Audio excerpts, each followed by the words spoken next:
வணக்கம் நண்பர்களே, சினிமா மொழியில் இப்போ நம்ம என்ன பார்க்க போகிறோம் பார்த்தீங்கன்னா, நடிகர் சிபிராஜ் நடிப்பில் வெளியாகி நல்ல வரவேற்பு பெற்று வரும் படம் 10 ஹவர்ஸ்.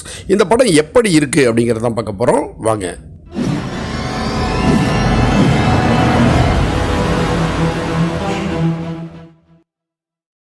ஒரு குறிப்பிட்ட கால அளவுக்குள் நடக்கிற திரைக்கதை அப்படின்னாலே சுறுசுறுப்பு இருக்கும்.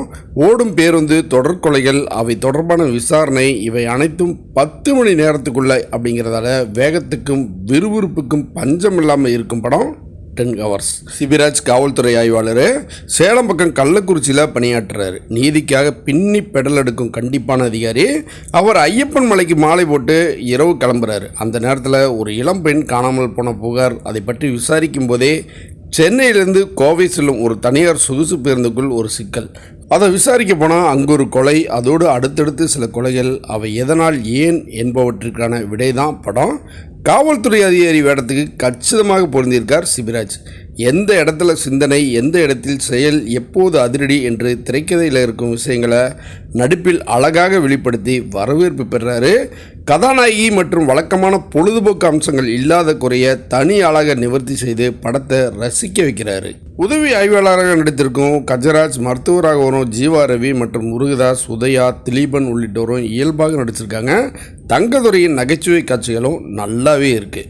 முழுக்க முழுக்க இரவு நேரத்தில் நடக்கும் கதைக்கேற்ற ஒளியமைப்பு மூலம் காட்சிகளுக்கு கூடுதல் பலம் சேர்த்து காட்சி அனுபவம் கொடுத்திருக்காரு ஒளிப்பதிவாளர் ஜெய் கார்த்திக். எஸ் சுந்தரமூர்த்தியின் பின்னணி இசை காட்சிகளுக்கேற்ப இசைத்திருப்பதால் காட்சிகளின் திக் நெஞ்சுக்குள் எதிரொலிக்குது.